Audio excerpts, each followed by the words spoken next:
Okay, this is the Q&A part 2 for this day, which is the 15th of April. I'm sorry I had to change locations because my eyeballs were about to melt out in the front yard there with the intensity of the sun. But if any of you have any questions or comments about me or my videos or my books or my explorations or adventures, etc., please proceed to type me something.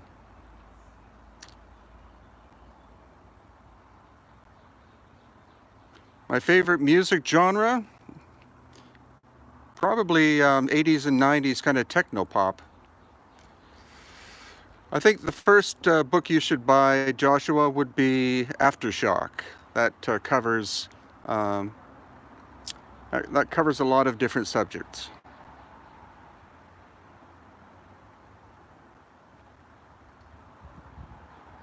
Yeah, there are a lot of casing stone materials around the Giza Plateau, around all three of the pyramids.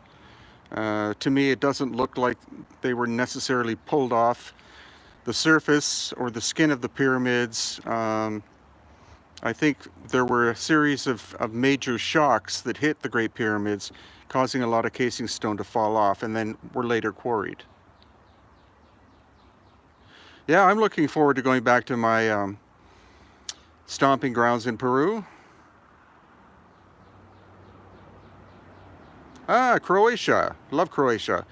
The diorite vessels, yes, there are 30 to 40,000 of them that have been found in the Saqqara area in this one cache. About 50 to 100 are on display in the Cairo Museum, being moved to the new museum called the Grand Egyptian Museum. And so they were obviously turned on lathes. They're even listed as being pre-dynastic.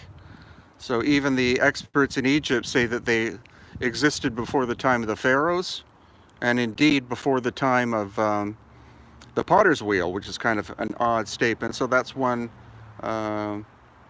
little mistake that they've made.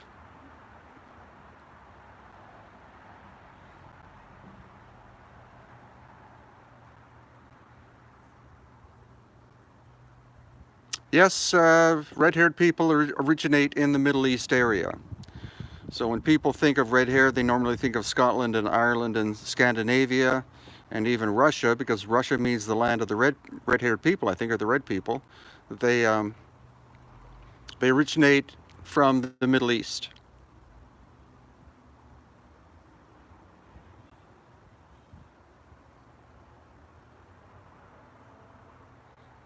Well, it's a good question. Why haven't the Roman aqueducts not been repaired?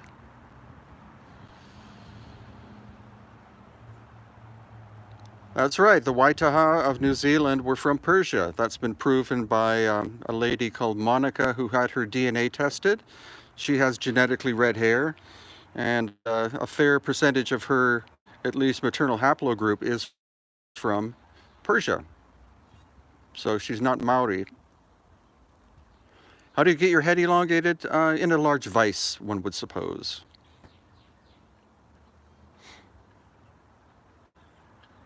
So you can see it's kind of a pleasant day here, middle of April. Yes, I do believe great floods happened. The last ones being approximately 13,000 to 12,000 years ago. Supposedly, the Smithsonian has dumped giant skeletons in the ocean in order to get rid of them. What's the best example of high technology? Well, it depends where you go. Egypt is quite different from Peru and Bolivia. So I think there were different advanced ancient civilizations that existed.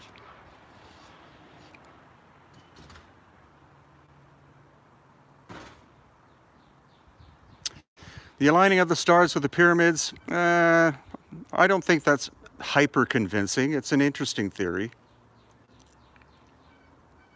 Lockdown in the UK, sorry to hear about that.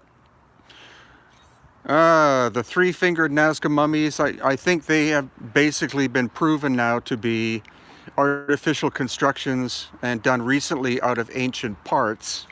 as in parts of Nazca mummies. Hi, Shermanator. Always good to hear from you. No, metal detecting equipment is illegal in Peru.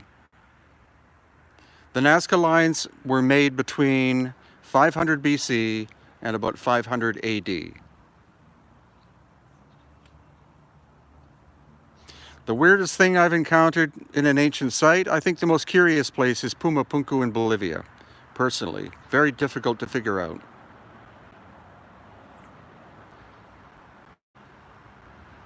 Yes, I know about the Thunderbolts project. I've been studying that for quite a while. I don't think there are any super ancient sites in Michigan or in North America in general, because most of it was covered in ice.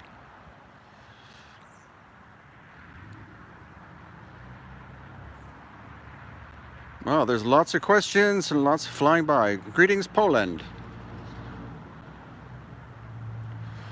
Yes, some very good people who do hieroglyphic translations in Egypt are Mohammed Fahmy and Yusuf Awiyan and Mohammed Ibrahim.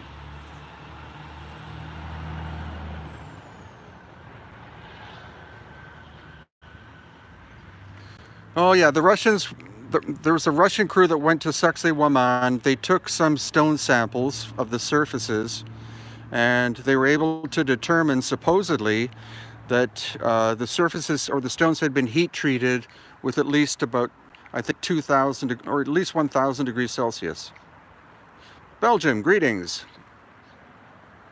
I know this isn't the most exotic location I could possibly be at, but it's under these, simply living under these circumstances at this time. Freemasons, I don't know too much about the Freemasons. Pyramids in Antarctica, I think there's some very strange things that are being hidden from us that are in Antarctica. Northern California, so great. People from all over the planet are in this conversation. Connections between megalithic sites and water channels underground. Yeah, there seems to be some kind of direct relationship, no matter where you go on the planet, that megalithic sites and underwater or underground bodies of water, streams, etc. exist. Healing effect from being inside the pyramid. I can tell you that once you come back out of the Great Pyramid, you are in an altered state of consciousness. That's true, Shermanator. Hydrology was very important to ancient cultures, especially the Inca. As regards more DNA testing of the Paracas skulls, I just sent a note to the head researcher who's doing that in the US, and I have not heard back yet.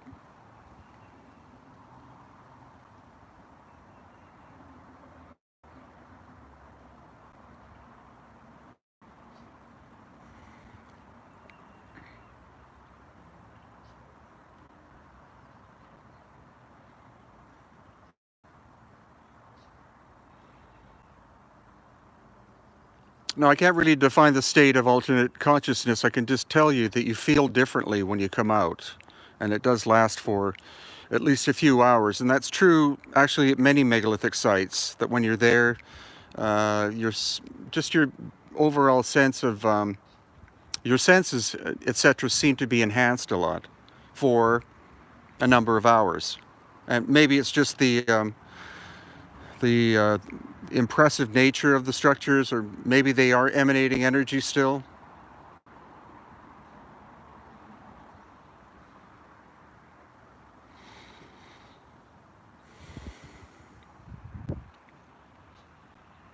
So again, I'm hoping that the worst of this global situation is over, and that people can start moving around more. It seems to be moving in that direction now. About the Nazca lines, if you go on Amazon, you can see that I've written a complete book on the subject, and that they were made by two different cultures. First, the Paracas, who had the elongated skulls, and then the Nazca people, who came later.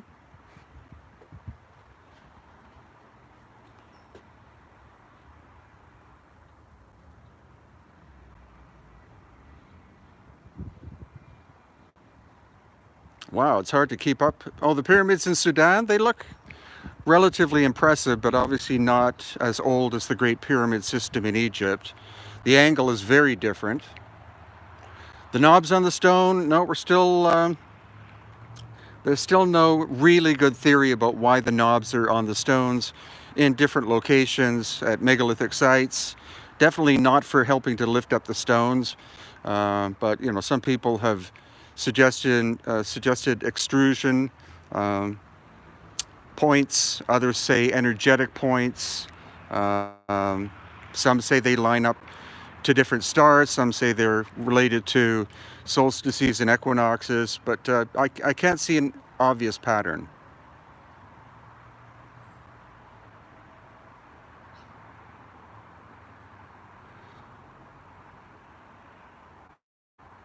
No, Tiahuanaco and Pumapunku are both the same age, and they're actually both the same location.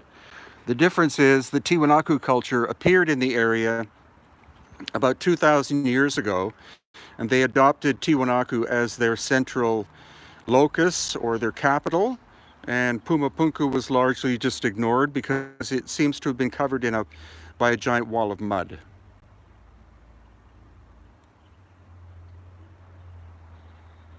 Amazon civilization LiDAR results, I don't know about that. Thank you, Luke.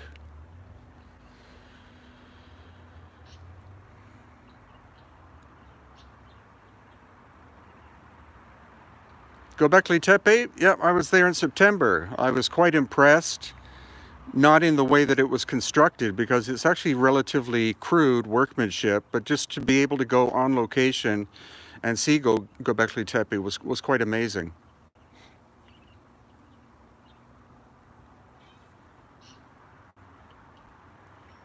The knobs are on some of the granitic stones, but also on stones made of basalt as well. Again, it depends on the location.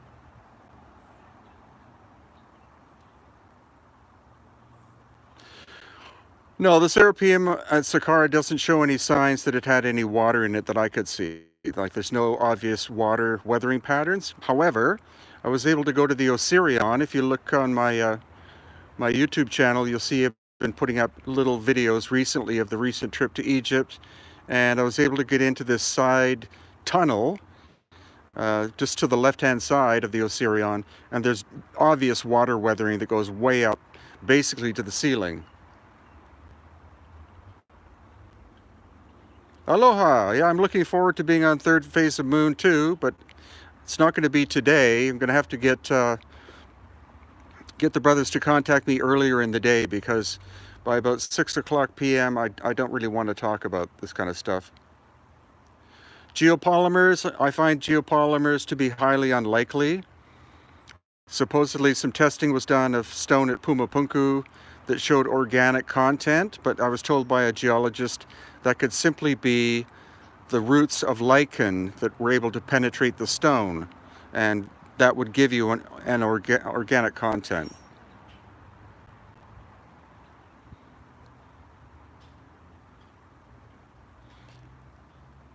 No one's allowed to go anywhere near the ancient locations in Antarctica. So I know Brad Olson tried to, and he was stopped. Any time he wanted to approach an interesting area, he was told, nope, you're not allowed to go. So, of course, we're all hoping that that will open up at some point in time. How many entrances are there into the Sphinx? Well, I'm not sure if they really know. Of course, there are the two. There's the one that we use in modern times, then there's one higher up, which is where they tried to break into it hundreds, if not thousands of years ago. The purpose of Gobekli Tepe, well, it's a really interesting place because there's a lot of misinformation when you go to Gobekli Tepe itself. Like, the local museum that they have there says that it was created by nomadic people, which I find highly dubious, because obviously you need a very coordinated society to be able to cut, move, and assemble something like that. So it was probably astronomical in character. That would be one function. Then, of course, there would be some kind of religious or spiritual function. There are many tepes now that they're finding in the area. So Gobekli Tepe is the most famous, but they're finding other ones as well. Yeah, some of the sites look like computer motherboards. I think that's just a coincidence.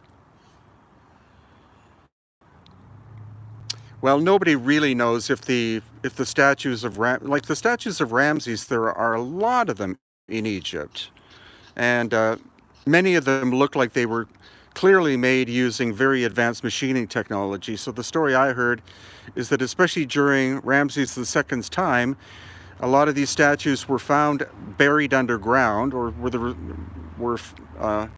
fell as the result of an ancient cataclysm. And as they were dug up during Ramses II's time, he was asked if he wanted to have his cartouche put on. And, of course, that's what happened. Thoughts on reincarnation? Highly likely. That could be very much one of the reasons why I live in Peru. Maybe I'm reliving memories from a past life. That's also my attraction probably to Egypt and Petra and Jordan and places like that.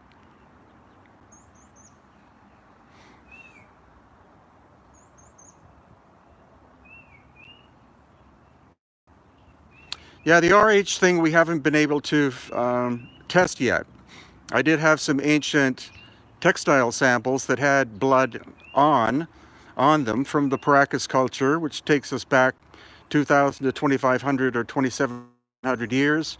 A friend of mine who was an anthropologist in Cusco was going to take it to a laboratory to have tested, but the lab refused to test it. And that's, typical of what goes on. Stargates real? Could be.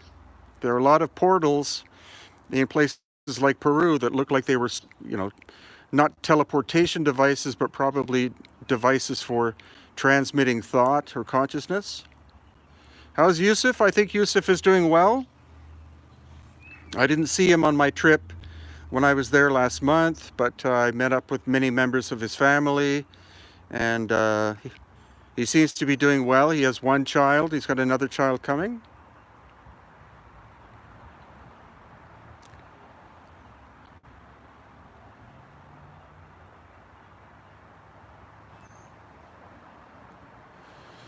Well, definitely we see that whoever did this megalithic work, and I think there were at least 3 or 4 different civilizations who did it, were either very advanced humans from Earth, but there is the possibility that they were not.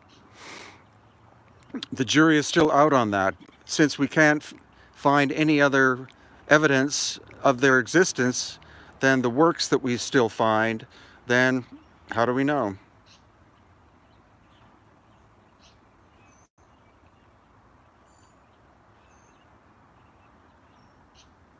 I'm in New Jersey, USA. Why don't they dig under Pumapunku? Good question. Recently they did ground-penetrating radar with a sophisticated drone and found that there's a lot of structures underground at Pumapunku.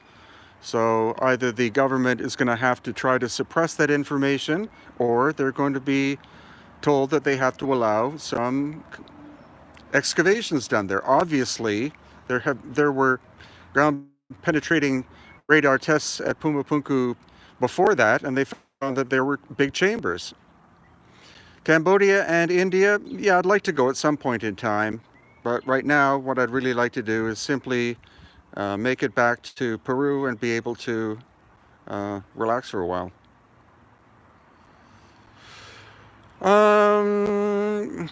Yeah, some of the Ahu, there are 4 locations on Easter Island where you see very advanced technology was at work in basalt stone.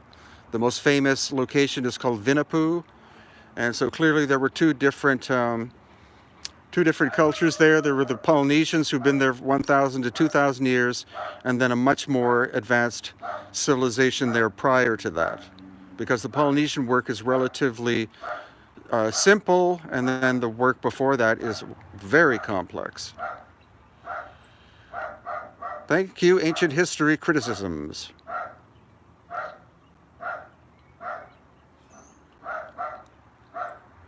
Well, fallen angel technology, you know, I don't know about that.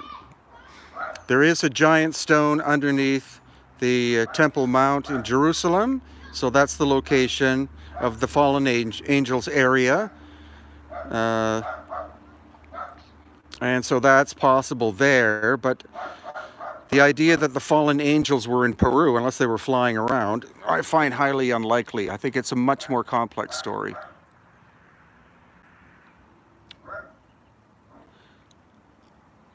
Okay, no questions about the virus, please, because I'm really sick of that topic. Very good, Ancient History Criticisms.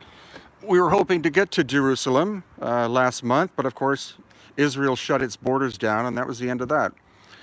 Well, Edward, about Christopher Dunn's work, he did some very groundbreaking, no pun intended, work as regards the Great Pyramid being a giant machine. But I think the more up-to-date information is that it was a giant resonance structure of some kind, not a generator of electricity necessarily. The Anunnaki stuff, again, I don't really study that because we don't see any physical evidence. The same thing with people say the Nephilim were the ones who did the megalithic work, but the Nephilim were in the Holy Land, and Egypt is relatively close to the Holy Land. Peru and Bolivia are certainly not. Easter Island certainly isn't. Petra in Jordan is in that general area as well.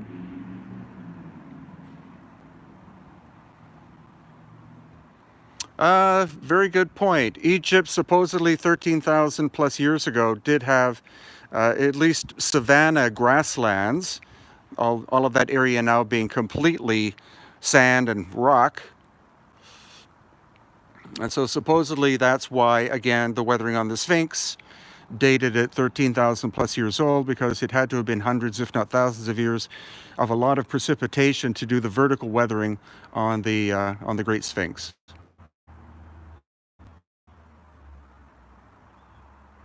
I tried doing the books in audio format, and the program I was using, to be honest, was a complete pain in the ass, because I couldn't talk for 2 hours without taking a break. So I would make a series of half-hour clips and then submit them, and then be sent an email saying that there were noises in between the clips, like a tenth of a second click or something, and they said you have to clean that up. And I just thought, this isn't worth it. So maybe someday somebody will want to do it for me, but like Captain Jean-Luc Picard from Star Trek or someone like that.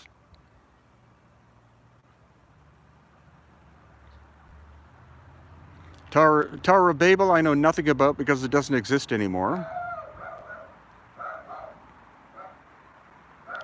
Footprints of humans and dinosaurs, I don't find that convincing whatsoever. I'm of a scientific background, so it's my belief that the dinosaurs did all get wiped out by a meteor or comet or something 60 plus million years ago, and I don't think humans were around that far. Well, thank you. This is a very active little Q&A.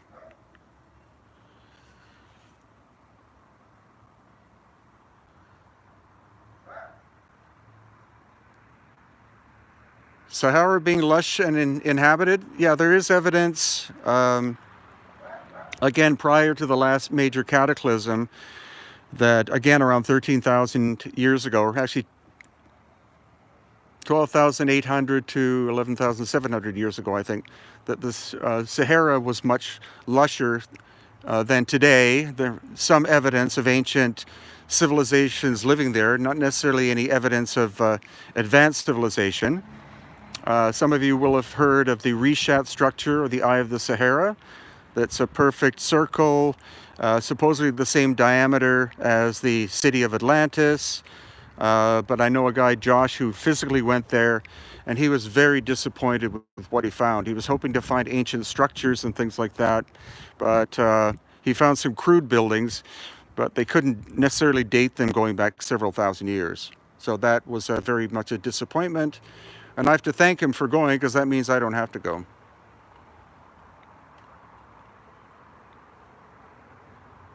This is an incredibly active group of people. Thank you so much for tuning in.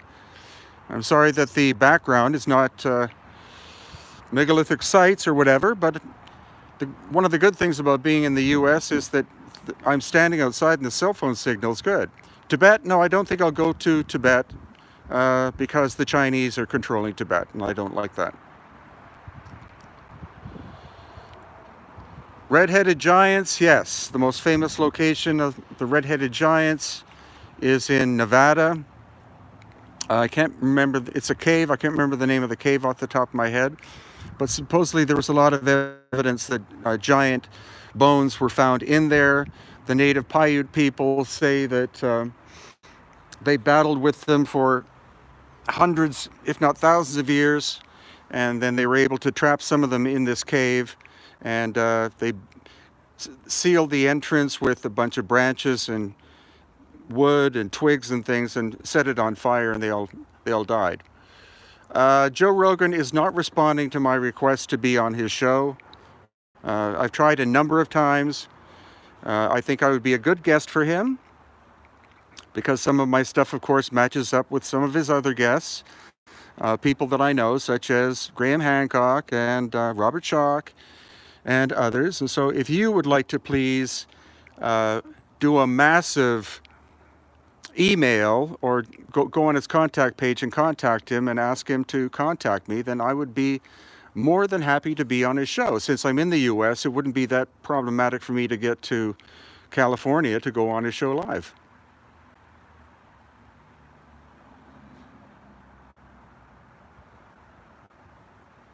Okay, I think I'll do another 3 minutes on this because it's getting pretty damn cold outside.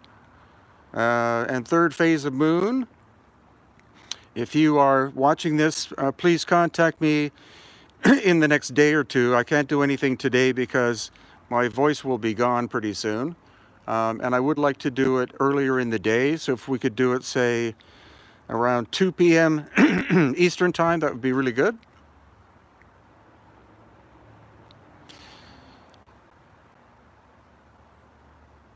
The black goo, well, unfortunately, the black goo was tested. It turns out to be a petroleum product, so it's probably modern, used when they were doing the excavations in the Osiris shaft. But there is other black goo in other big boxes at Saqqara, so we're hoping to get that tested at some point in the future, because I do plan to go. Lovelock, that's the name of the cave in Nevada. Thank you, Enrique. So that's, we plan to go back many times again. More and more places are opening up in Egypt, allowing us to see things that were off limits in the past. Chinese pyramids, they seem to be made out of earth, so as in earthen mounds. So I wouldn't say that they're necessarily all that complex.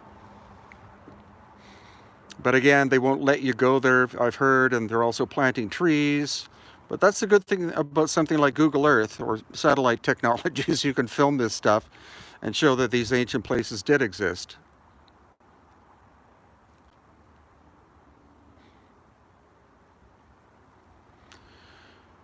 Okay, I think about a minute more, and then I'll have to turn this off for the day.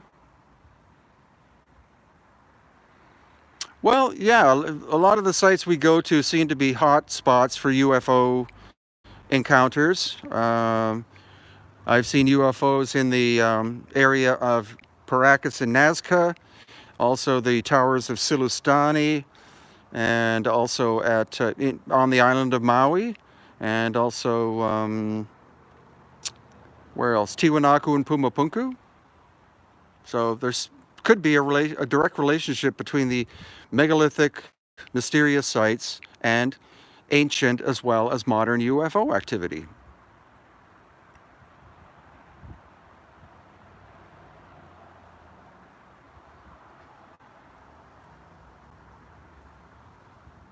Okay, well, thank you so much for tuning in to this impromptu telecast.